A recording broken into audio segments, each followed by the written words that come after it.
I'm just going to get organized here. Lily King is an award-winning author of 5 novels.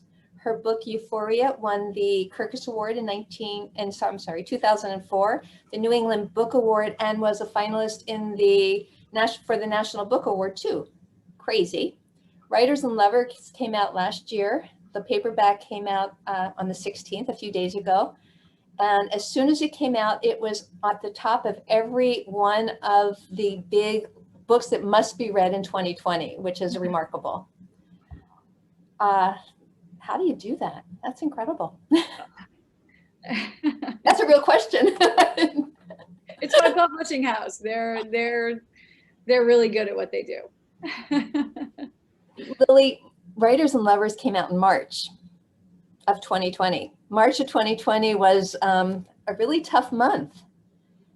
It was a surprising. Yeah. Yeah. How was it launching this exciting new book in the midst of a pandemic?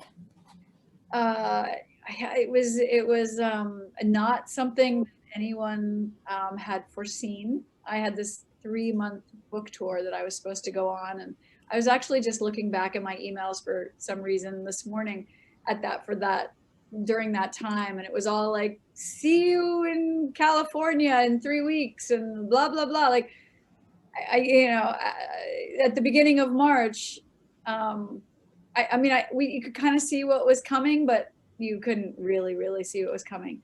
And I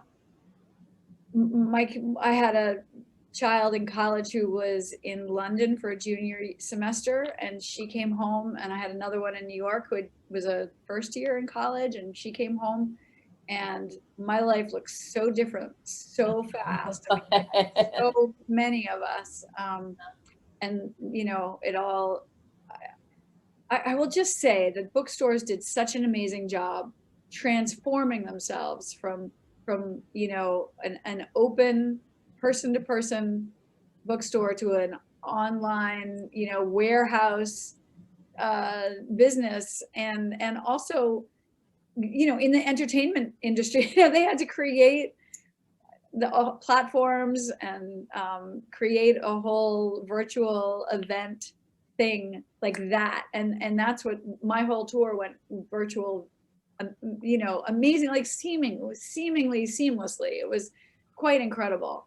And it was, obviously it was a very scary time.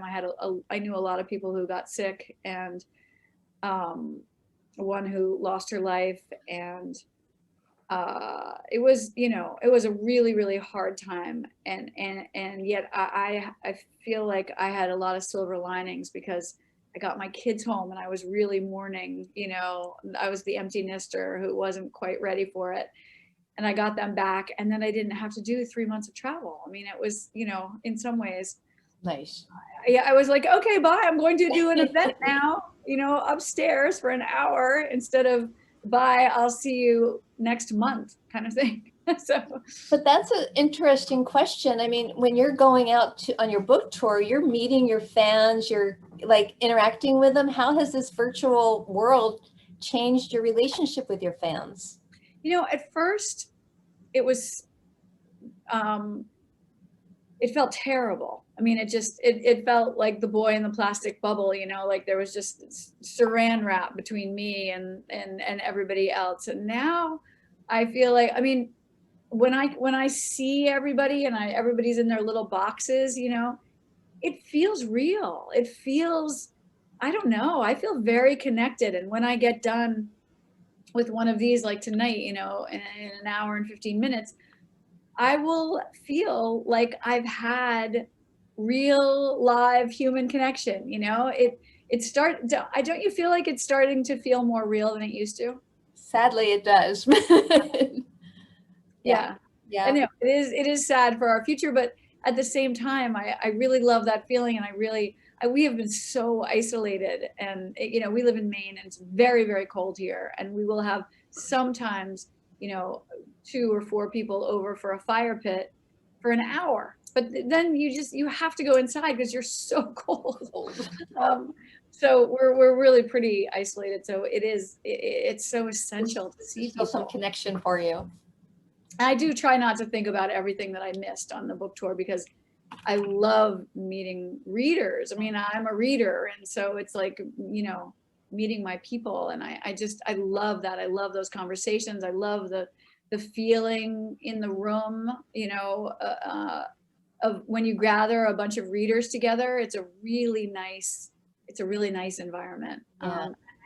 I try not to think too hard about what I've missed, but I have a book coming out in November, so You hopefully I do? can Oh, get we're out gonna have to there. talk Yeah. about that. I'll put Yeah. the note down. Yeah. So talking about books, Writers and Lovers has a lot of intimate detail in it about writing and about love and loss and financial issues, family issues. I mean, it kind of embraces everything, Yeah. all kinds of problems.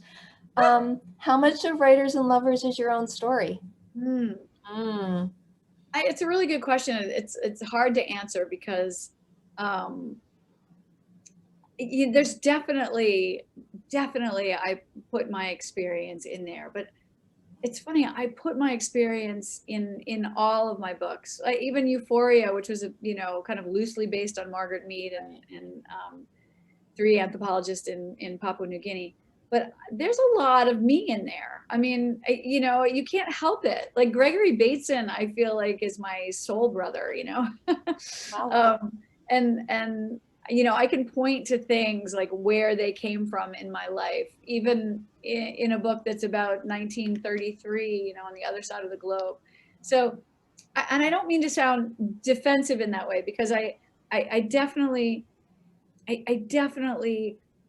brought in a lot of the frustrations and the doubts that I had as a young woman trying to write my first novel, and waiting tables and dealing with my love life and my health and my financial situation. I mean, all of those things I definitely experienced, but I didn't experience them like Casey. You know, I just don't feel like I am her. But she's really, it's such a combination of things I have read, things I've experienced, and things that happen in my imagination. You know, it all kind of, I often say it just gets all mixed up like dice in a Yahtzee cup, you know, and every time you write a novel, like you roll the dice and it comes out differently. But it's all of those things mixed up together. So you obviously, you mentioned you worked as a server. I did. Yeah, for years and years, like years and years, because Casey, I mean, the scenes that you write in the restaurant are so real. So we figured you had to do that. But Sarah had a question about Mary Hand. Is her character based on somebody you know or worked with? No, no. She just kind of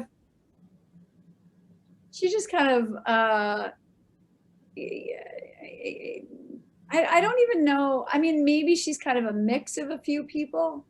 But she's definitely her own person too.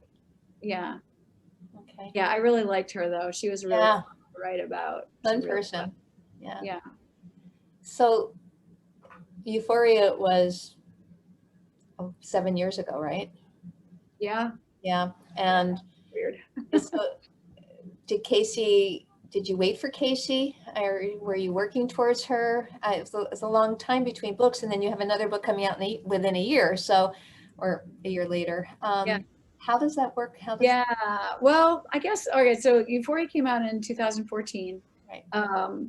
And I did a lot of publicity for that book, you know, probably for a good year and a half. I was on the road a lot. Wow. And when I finally kind of, it's really hard for me to be out there talking about a book and trying to write at the same time. You know, that extroverted, introverted thing is hard for me. I can kind of be one or the other, but I can't be both in the same day. And so I had things, you know, wheels were turning, and I started to do some research, and I started in on a book and it just did not, after, you know, a few chapters, I just kind of lost interest. And then I got another, and then I think what happened was I was seduced by another idea. And so then I got another idea and I did months of research for that. And that was about kind of, you know, kind of loosely based on a real life character in 1901, traveling around Europe with his mother. And I started in on that and I got 21 pages in and I was in. I mean, I really liked it. I had it all kind of mapped out, tons of notes. I knew what I was doing. I knew who the characters were. And then my mother died very suddenly, much like Casey's mother died. She was on vacation and, you know, no goodbyes. She went off in full health and then died, and it's still sort of unclear why. So I had that sort of, you know, feeling that Casey does of like, you know, the shock and the mystery, and then just the terrible, terrible missing of her because we were really, really close. And the weird thing is that when that happened, I could not return to that book. Like that, I couldn't even open the notebook. And I just wrote in my journal and I kind of thought, well, I'm not thinking fiction anymore. Like I don't know if I'll ever write fiction again. And it didn't even matter to me at the time because I was just trying to get through the day, you know. and then like, I don't know, 7-8 months later, I saw Casey in the driveway. I saw that first scene. I saw her, she was writing, you know, her landlord comes out, everything. And I just started taking notes and I started thinking, and all, you know, every idea I got would just go right into that idea. And I was like, oh, this is something a little more powerful, you know? And then, so I don't think it was until, I think the late spring, summer of 2016, I started writing it. I think that's right. And so, and then it actually came out of me very quickly after that. But I don't know how to delicately ask this question, but the loss of your mom, yeah, obviously was a horrific experience for you, but yet you write it so painfully for Casey. How was that for you? You know, I was so glad to have a place to put my feelings, really. You know, it's one thing to dump them in the journal, but to have a place that I could make art out of those feelings and really feel like I was capturing something, you know, more permanently. It was good. I knew I needed that. I mean, once I got the idea and I realized when I saw her, you know, walking the dog, and I knew that her mom had just died. And once I got that was so helpful because I knew I needed to write about it. And I had enough distance where it wasn't, I was a little bit more in control of the emotions, and the writer in me could manipulate them, you know, much more than I could have in the first few months after she had died. Wow, that's amazing. Yeah. To have the power to do that. So you mentioned seeing that first scene in your head, right? Now may be a good time to share some of those words with our folks. Yeah, I would love to. Take myself off the screen, I think. So I'll just read the first couple of pages of the book. I don't even think I need to set it up, except that you just did. Yeah, exactly. She's 31. I have a pact with myself not to think about money in the morning. I'm like a teenager trying not to think about sex, but I'm also trying not to think about sex or Luke or death, which means not thinking about my mother who died on vacation last winter. There are so many things I can't think about in order to write in the morning. Adam, my landlord, watches me walk his dog. He leans against his Benz in a suit and sparkling shoes as I come back up the driveway. He's needy in the morning. Everyone is, I suppose. He enjoys his contrast to me and my sweats and untamed hair. When the dog and I are closer, he says, "You're up early." I'm always up early. "So are you," I say. "Meeting with the judge at the courthouse at 7 sharp." Admire me, admire me, admire judge and courthouse and 7 sharp. Somebody's got to do it. I don't like myself around Adam. I don't think he wants me to. I let the dog yank me a few steps past him toward a squirrel squeezing through some slats at the side of his big house. "So," he says, unwilling to let me get too far away, "how's the novel?" He says it like I made the word up myself. He's still leaning against his car and turning only his head in my direction, as if he likes his pose too much to undo it. "It's all right." The bees in my chest stir. A few creep down the inside of my arm. One conversation can destroy my whole morning. "I've got to get back to it. Short day, working a double." I pull the dog up Adam's back porch, unhook the leash, nudge him through the door, and drop quickly back down the steps. "How many pages you got now?" "Couple of 100, maybe." I don't stop moving. I'm halfway to my room at the side of his garage. "You know," he says, pushing himself off his car, waiting for my full attention, "I just find it extraordinary that you think you have something to say." I sit at my desk and stare at the sentences I wrote before walking the dog. I don't remember them. I don't remember putting them down. I'm so tired. I look at the green digits on the clock radio, less than 3 hours before I have to dress for my lunch shift. Adam went to college with my older brother, Caleb. In fact, I think Caleb was a little in love with him back then. And for this, he gives me a break in the rent. He shaves off a bit more for walking his dog in the morning. The room used to be a potting shed and still has a loam and rotting leaves smell. There's just enough space for a twin mattress, desk and chair and hot plate, and toaster oven in the bathroom. I set the kettle back on the burner for another cup of black tea. I don't write because I think I have something to say. I write because if I don't, everything feels even worse. Thank you.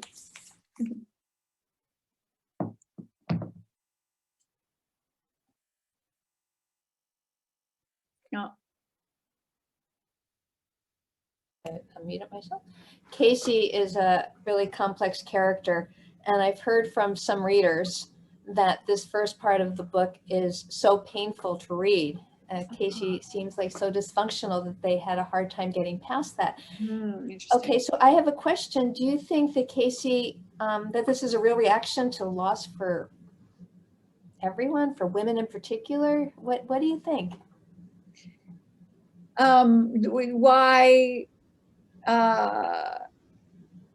Sorry, why she is so upset, like more than just her mother dying? Is that what you mean? Yeah, it's like all aspects of her life are kind of dysfunctional right now, right? Yeah, exactly. I mean, I always like to take my character and, put them in kind of the worst scenario, And good job here. and it's kind of like all of her crises are happening at once. Right. And yes, and also, I mean, she had a difficult childhood, and all of that is coming to the surface as well. The past and the present and the future, and all of her choices. She's just looking at all of her choices and feeling like they have led her here, and they have all been a mistake. And then my job is to figure out, okay, so how do I get her out of this? Which is kind of the fun part. She ultimately does, and you did a good job with unwinding her from this. I think, we spoke earlier before the happy hour started that to me, she's just a very real character. Thank you. Her feeling the dysfunction to me is very real, and dealing with her men, and we'll get to those kind of questions in a minute. Yeah, these things happen. Yeah, I've been really surprised. I've gotten so many letters of people just saying, "This is me. This is me," over and over. And that's not anything you could anticipate or expect, or, you think you're telling this very, very, very particular story. And it always feels really good when, you can connect with people. There's a whole swath of us that relate very well to Casey, I think. But let's talk about Casey, her name. Yeah. Okay. Casey, not to give too much away about the book, but Casey is a nickname. It's not her real name, and it's from the poem Casey at Bat, which was given to her by her father, Mhm. right? Who Yeah. she has no longer has a relationship with. Right. In fact, she really can't stand the guy, but she still uses the name. It's a negative connotation because of the poem, and it was given to Uh-huh. her by her dad, but she still chooses that name. Why is that? Yeah. Well, I often feel like she didn't choose it, I mean, she got it when she was, and that was her identity from age 3 on. And I've always marveled at people who do grow out of a nickname or change their name. They get to college and they're like, this is who I am now. Because I've never seen a spot in my life where I could actually think about changing my name. But then again, I haven't really needed to. But I guess I feel like that is something that happens during the book as well, that she's hung on to it a long time, probably much longer than she should have, sort of unexamined and um, uh, kind of blindly part of her identity, which I do think we sometimes do. We hang on to things a lot longer than we necessarily need to. Um, and uh, and so I did want to make there be a point at which you can tell she's moving on from that name. Well, okay, so that brings me to another question. Yeah. The hanging on. So the time thing is important here to me because she has these two guys that she's going back and forth, one of whom she sees pretty quickly that's not for her, but she hangs on to him for much longer than she probably would have or should have, right? It also takes her 10 years or 7 years to write this book, a long Mhm. time. How many? I don't remember. Yeah, 6 or 7, 6 maybe. 6 years to write this book. And, is she afraid to let go, or is that like a big step for her?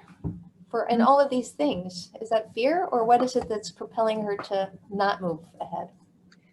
Yeah, I mean, I think with the novel, she has moved so many different places, and is always kind of I mean, it just took her a really long time to write a first draft, um, and then uh, you know when she does get the first draft, then then it seems real and it seems whole, and she's able to write a revision and another revision, Right, right. and things get moving. But I do think it takes her a long time to kind of have the determination and the discipline to actually finish a first draft, which I think is the hardest part of writing, is to actually get to the end of a first draft.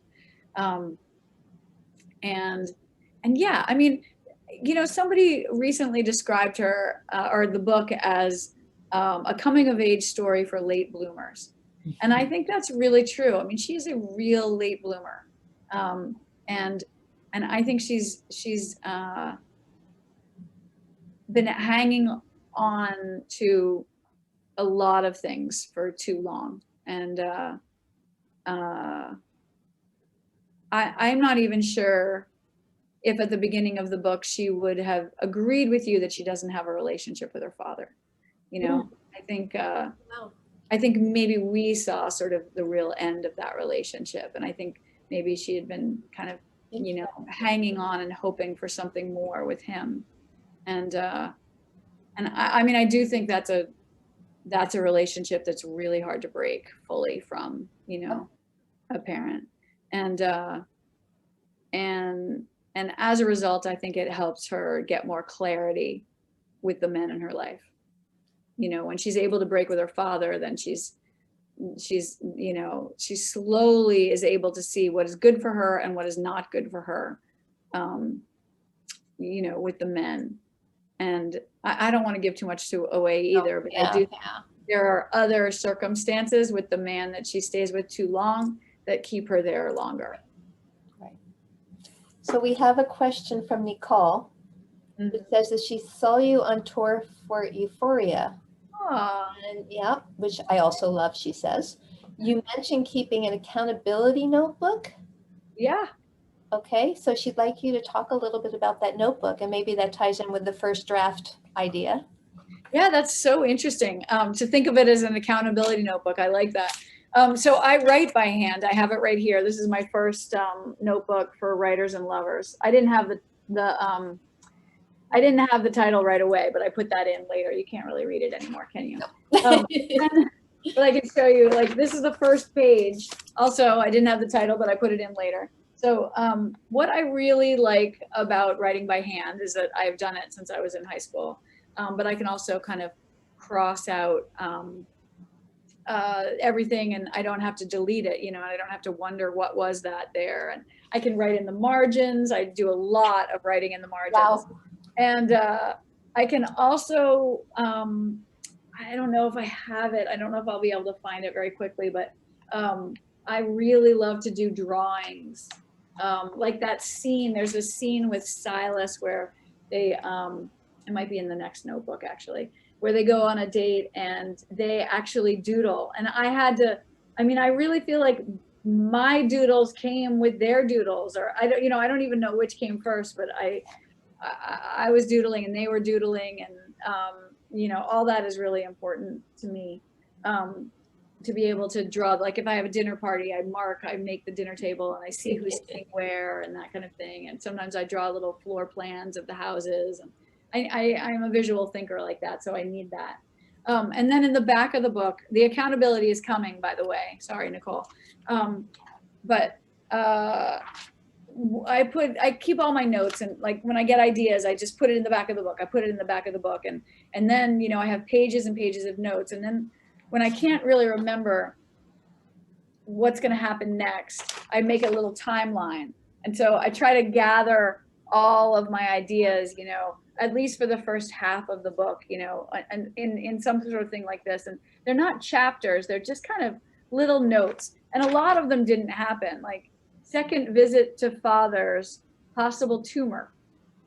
He didn't have a tumor, and she never visits the father even once. And so, things change, but this kind of helps me at the beginning, make me feel like I know where I'm going, even though I know historically it doesn't really tell me much.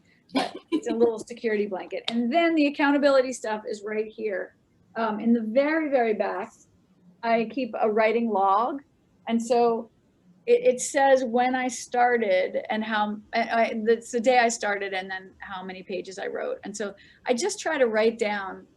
I don't make myself like write 4 pages or I can't get up or anything like that. But I just like to know when it keeps me accountable to myself. And then on this other page, I have all these calendars, I'm like, okay, I'm going to do that and I'm going to do that. And, I'm always making little calendars. So there's just a lot of, like I have a vow right here. It says vow, I will write at least 15 pages a week from October 3rd to 21st, even if it means writing all 15 pages on Sundays before the new week begins. That was my vow. It's very funny. Did you do that? I don't remember that. I have no idea if I ever keep my vows.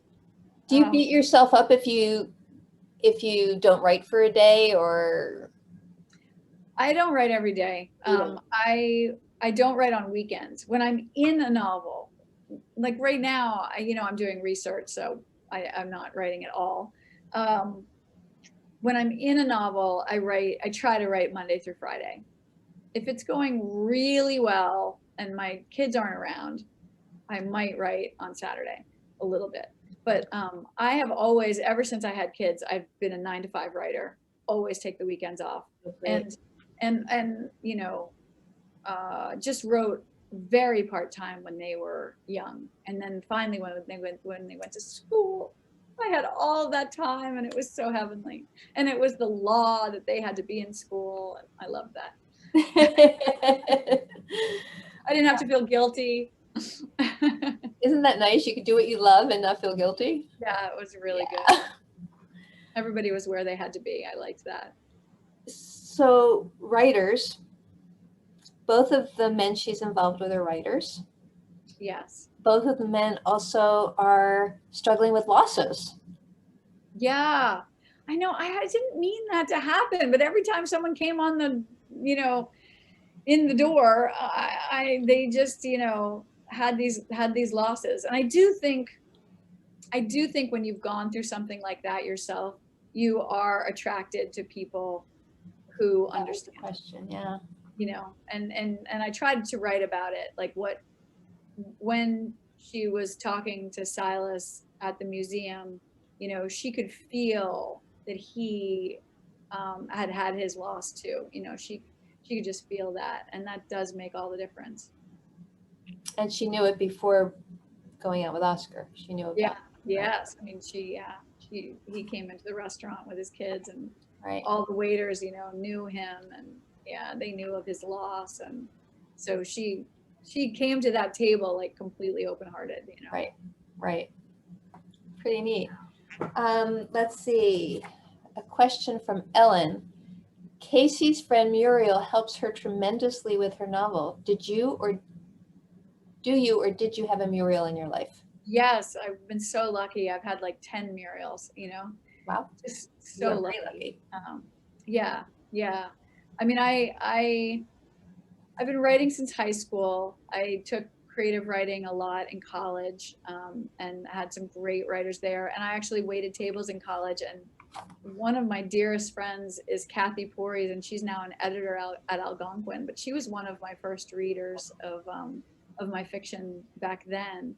And then I went to grad school, and so one of my best friends is Laura McNeil, who's a writer in California actually, and just an incredibly beautiful writer. And I learned so much from her, and so much about discipline, and also just how to write a beautiful sentence. And so I feel like my female friends have been incredible mentors, as well as just really great readers of my fiction, and really useful. And now I have a writers group here in Portland, and we've been together for almost 20 years. And we've read book after book of each other's, and that's those friendships are invaluable to me. And along the way, other writer, I mean, just so many great writers have really been so useful to me, and I hope I to them. Yeah, so cool to have that support and be able to reciprocate it as well. Yeah, I think it really makes you feel like you're not crazy for wanting to do this. One of the chapters in Writers and Lovers is a very I think it was 2 pages, and it's a chapter of paragraphs about authors who lost their mothers. Yeah. Uh, Casey goes to the library and Mhm. finds herself doing research on writers losing their mothers. Like, when did their mother die, and how did they handle it? And how did they handle it? Why did you put Casey in that situation? I mean, was that to get her through her healing process, or was it to get her through a writing process? What was, or maybe it's one and the same. I don't know. I'm not a writer. I think she wanted to know, I think she wanted guidance, and I think so. It was almost like she was looking for mentors in the biography section in the library. Like, okay, how am I going to get through this, people? How did you get through it? Right. I can't remember exactly how I got that idea. I mean, I'm sure that it came from me being curious about, when I lost my mom, how other writers handled it. And I remember, doing the research for it myself. And I just went to the library in Portland, and went to the biography shelf, and just saw, looked at the spines, saw writers that, I knew or admired, and pulled them off, and read about them, I mean, the shocking thing about it was that almost, I mean, really every single person I read about that sort of had the same story, which was their mother died and they became a writer. Like their mother died and they wrote, you know, Right. their big book, or they wrote their first book, or, you know, there was something that propelled them in a different direction that that kind of made them famous. And I didn't expect that story. I did not expect that story at all, but it kept on happening every time I read about Wow. one of them. And so then I had this idea at first that I would put those sections, like they would just be, you know, maybe a paragraph or two, and I would have one writer, you know, I'd have a few chapters of Casey's story and then a writer, and then a few more chapters and then a writer. And it never worked. I actually never included it when I handed in my novel to my editor and my agent. They never saw that. And then I was at my computer one day and I was like, I want to just have a look at that. And so I put it into just one little chapter, you know, 2.5 pages or whatever it is. And then I sent it to my editor. I'm like, I think I should put this in there. And I should put it on page whatever, 119 or something. And it was funny because she at first was like, you know, I think it could be an essay separate from the book. And I was like, yeah, you're right. And then the next day we both wrote each other literally, no, I think we should put it in. And so I'm really glad it's in there because I really enjoyed writing it, you know. It's really fascinating because, I mean, we're talking about big writers here. We're not Like talking. Proust. Yeah. Proust was a complete dilettante writing these little essays on Ruskin. And then his mother died, And and then, he misses her so much that he wants to have a conversation with her. yeah. And so he starts writing. Yeah, it was pretty powerful stuff. Let's see, we've got a question from Mary. Speaking of powerful stuff, Mary says or asks, you have an amazing talent for showing emotion, showing without telling. If you were teaching a class on showing emotion in fiction, what advice would you give? Well, thank you very, very, very much. You know, it's a struggle, you know, I'm always trying to figure out how to do that, because what you want is you want the reader to feel it. I mean, that's your goal. And I have found that if you make your, you know, if you make your character cry, or if you make your characters, you know, you say that your character is sad, it doesn't work as well as being more specific physically. Like, you know, I probably use the stomach too much because I feel like I feel my emotions in my stomach. And so I think you could do a study of my characters and all the feelings that they have in their stomach. But that's one way I think I do it. And I just remember, like,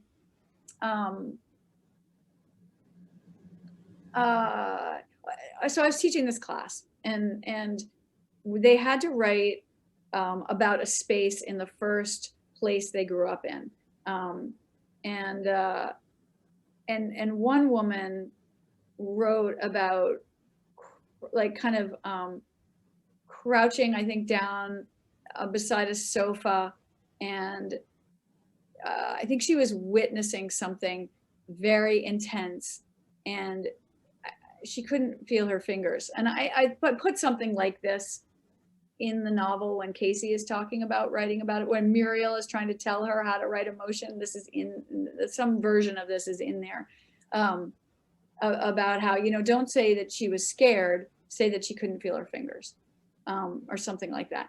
And I think that's one way that you do it. You know, you try to stay in the body as much as you can, and really, really specific details work the best. So that's what I really try to encourage students always to really think about the very best detail for the moment, and don't pile up the details, but just try to choose one or two of the very best and make it as specific as possible. Thank you. Great question, though. Maria asks, what's the best piece of advice you have ever received? Jeez. Okay, it was when I had first moved to Maine. I had two children. One was 1 and one was 3.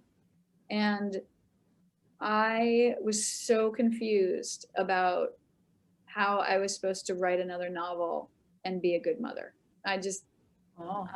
I was really, really, really, really confused by that. And it was a big struggle for me. And we first moved here, and friends of friends had this kind of welcome to the neighborhood party. And I went to that, and I met an artist named Grace DeJaneiro. And she told me, and I was talking about that, and I was like, I think I'm going to give it up for a few years. And she said, her kids were in high school by then. And she said that just keep your foot in the door, just do as little as you can, but just keep doing it a little bit. Just keep your foot in the door, because when your kids, are old enough and they go to school and you're ready to write again, full time at least, you won't, it won't have shut. And she said that's really, really helped me. I didn't feel like I had kind of gone backwards or lost everything. And I really took that to heart, and I never ever stopped. And I'm really, really glad I didn't. There were years where I didn't do very much. But I'm really, really glad I didn't give it up.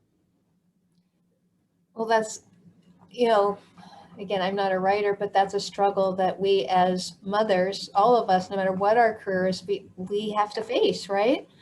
Yeah.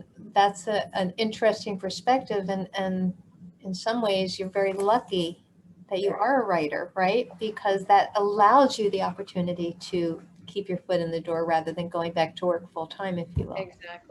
Exactly. I know. Yeah. I'm going to go back to the book, one of my questions. Lots of references to or imagery about geese. Mm. So there's, I don't know, maybe a half a dozen times where Casey's stopping to look at the geese. I didn't count, I don't know, but it seems like there were. What do the geese mean? What's that imagery for her or for you? Yeah, I mean, when I first describe the geese, put the geese in there, it's not like I thought, oh, they're a symbol of anything. But it is true that every time they're there, she's thinking about her mother. They interact with her thoughts about her mother. And I didn't plan that, but that just kept happening. I mean, it just kept happening for me. And I think, when you lose somebody, often, I know that lots of people I know have had this experience, and I had it as well. There's something in the natural world that attaches to your memory of that person, or it seems like a sign, or it seems weird, or it seems like, maybe they're trying to say hello, like lots of different things. And I don't think that Casey goes as far as that, but the geese she feels that her mother is present when the geese are present, and that kind of just slowly starts to happen to her. And I liked that, and it seemed kind of natural to me, that given what we know about Casey's mother, and her,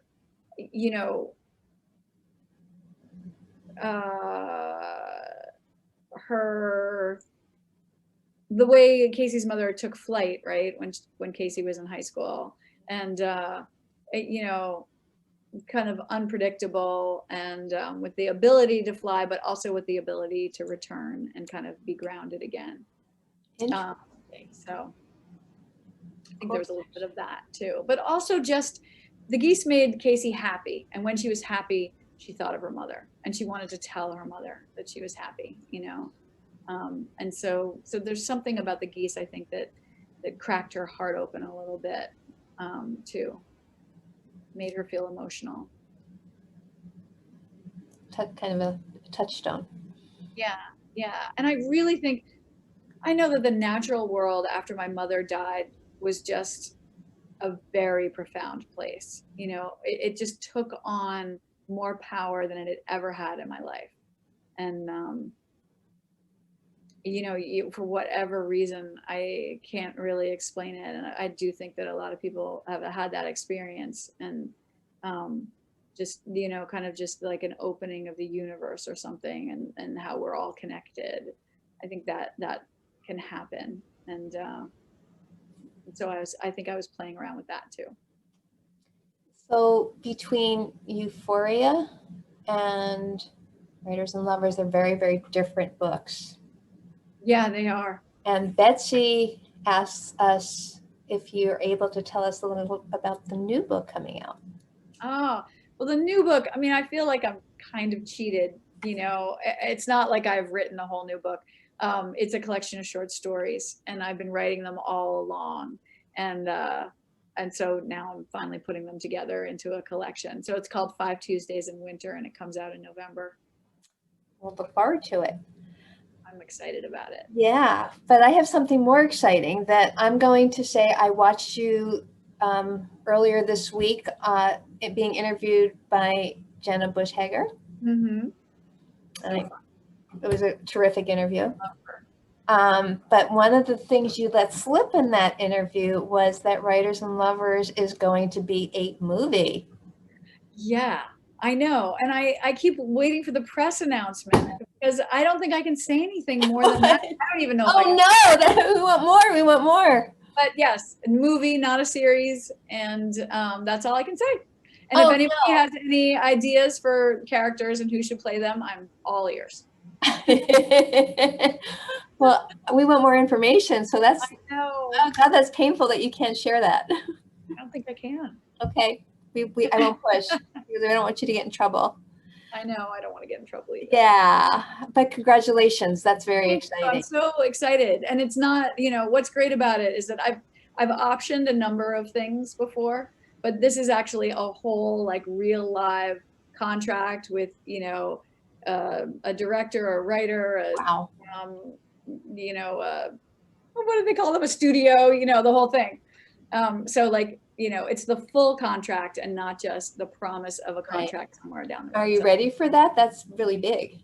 I mean, it's big. Well, you know, it's all hypothetical because you feel like we're in COVID and what can happen, and it will not feel real to me. You know, everyone knows how these things go, and you know, this feels a lot more real than it has ever felt before, and I think it would be really really cool. I'm really excited about the director too. So you know, I think it's going to be. Wow. Oh no. But yeah. Okay, you're teasing us. So we've taken up your Saturday evening, and another question from Maria is she wants to know what's your best way to spend your Sundays. Oh gosh, that is such a good question. Maria, can you write in the chat what's your best way to spend Sunday? Because I'd be curious. You know, I'm a real reader, and it's winter here in a big way, and so we have this fireplace and a couch right next to it, and I'm reading Hamnet by Maggie O'Farrell, and I read a lot of that today, and I think I'm going to just continue tomorrow to do that. And that's my favorite, you know, a really good egg breakfast, a cup of strong black tea with milk, and bringing the tea over to the couch and just, you know, having 3 hours to read. Wow. This is my idea of heaven. It's but then, you know, day. There could be a little walk with the dogs at some point if I have to go outside. You have to go outside in that weather. Ooh. It can be really beautiful. You know, tomorrow's supposed to be full sun, and it's, you know, we have snow and it's gorgeous. I live on the hill looking over the water, and so I really actually think the water is the most beautiful in the snow. It just doesn't get as beautiful as that in the summer. So Okay, you're talking to wimpy Californians, so you know, it's hard. I've got some more questions from the audience. yeah. Okay, this is a long one from Paul, who says he loved the passages on pages 309 to 310 where Casey's speaking to the students at the writing festival. And I'm going to read your words, or Casey. I tell them the truth. I tell them I am 31 years old and $73,000 in debt. I tell them that since college, I've moved 11 times, had 17 jobs, and several relationships that didn't work out. I've been estranged from my father since 12th grade, and earlier this year, my mother died. My only, I'm not going to read the whole thing because it's really long. Mhm. But she ends up saying, my hope is that some of you will find it for the first time today by writing. Mm. Okay. So he goes on to say, writing must be dang tough. How close to your reality is this passage when Casey goes for her teaching interview, when she shares her thoughts about reading Hemingway? Oh, it's a great question. It's very close to me. But what's funny is that it is not remotely close to who I was when I was 31 years old. I was not able to put all of that together and see myself kind of in that way. It's only now when I look back that I can speak in that voice. Um, but yeah, I mean, I wasn't as in debt as Casey was. Let's just say, thank God. Yeah, luckily. But it was, I definitely had significant debt, and was kind of just, living on a credit card that I had, no ability to pay off. Yeah. And I had moved a lot, and I was, carrying around a novel, and I don't know if I didn't realize it at the time, but it was my home. It was the one thing in my life that was stable. And yeah, I very, very, very, very much related to Casey in those moments. And just I don't know, the power of fiction to sustain me, and the power of other people's books, to help me kind of hang on to my own dream. We're running out of time, but on that question, there is, Betsy again says she started the book today and Oh. she doesn't know what's coming. She had never heard of J.G. Farrell, and she placed a hold of the library, but who wrote Good. The So- Letter Writer? And thanks for the recommendations. Who wrote Oh, The Letter Writer? That's Elizabeth Taylor, and there's and weird. I mean, she's an English writer, not the Elizabeth Taylor that we know. The actress. But I first was exposed to that because I listened to it on that New Yorker short fiction podcast that they have, and a man reads it. I'm forgetting which writer reads it. Anyway, he reads it beautifully. And so you can just, go on that podcast and find that story, and listen to it. And it's beautifully, beautifully done. But I love that story. That is just such a great story. Thank you. Marcy asked Lily, will you have a say in the movie cast? Definitely I'll throw out ideas. I probably won't have any kind of like a say necessarily. I don't think. I don't know. Be fun too. I hope I have more of a say of, reading a draft of the screenplay and, putting in my 2 cents. I would not want to write it, but I love the idea of being an editor. Okay, I'm just going to hit these questions so we can get them and then try and converse too much. Lily, have you spent much time in Boston because your descriptions are so vivid? Yeah, I grew up outside of Boston, about an hour north. And it was kind of always my city.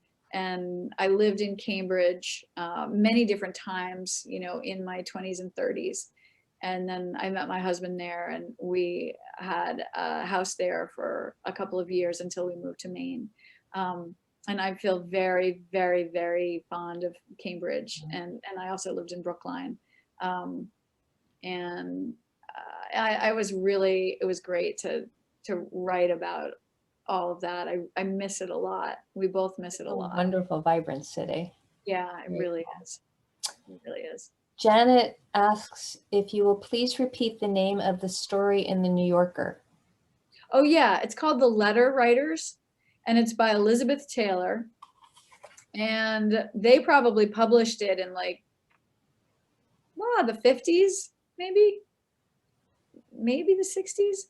And it's read, I'm blanking on the man who reads it, because the New Yorker podcast short fiction, they ask another New Yorker writer to choose a story that they liked and read it. And so anyway, you will find it if you look it up, or you could just get a fantastic copy of Elizabeth Taylor short stories. She's just such a good writer. And the last question for tonight, well, I think you already answered this, but we'll ask it again. Where do you like to read? Alone, outside? Describe your nest. Yeah, I love reading outside, but that doesn't happen a lot here in Maine. Happens for a few months. But I love reading. I love reading on the couch in front of the fire. That's my very, very, very favorite spot. But I also read in bed a lot at night. I always read in bed.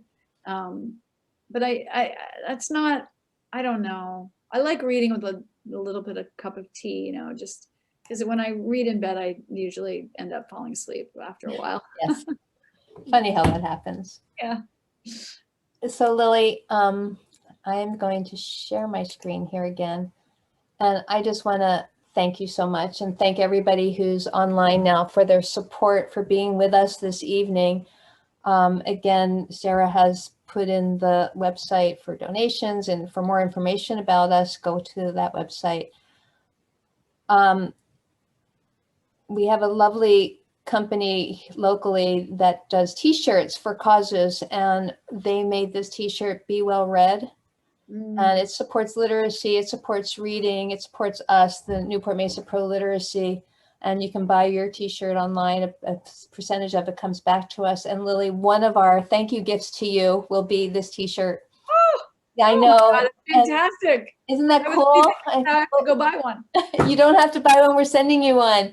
Oh, that's a few other things so that you can feel Southern California in Portland, Maine. Thank you. I love it. Yes, so that'll go out hopefully sometime when the snow melts, because all of those book plates that you signed for us are stuck in Memphis. No. Yeah, in FedEx. So we will send them out to everybody who ordered a book. But right now they are all stuck in the snow someplace.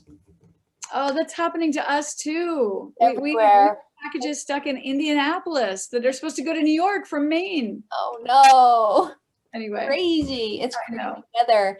Oh, well, thank you. That is so, so kind. And I, Lily, you have been an amazing guest. Thank you so much for being so open and honest and willing to share with us. And I also, I would be remiss if I didn't thank our events committee, our literati, who have put this whole thing together and are totally supportive of what we do. They make this event possible. Thank you to them, and again to you, Lily. And we have another happy hour on April 24th, and I hope that you all are able to join us once again. Have a wonderful Saturday night. Lily, stay warm. Thank you. Thank you. I didn't really have to say that to you, but thank you so much. I really, really enjoyed this, Cheryl, and you do such amazing work. And thank you. Thank you. It helps to have wonderful people like you around to support us. Thank you. Good night, everybody. Good night from California. Thank you all.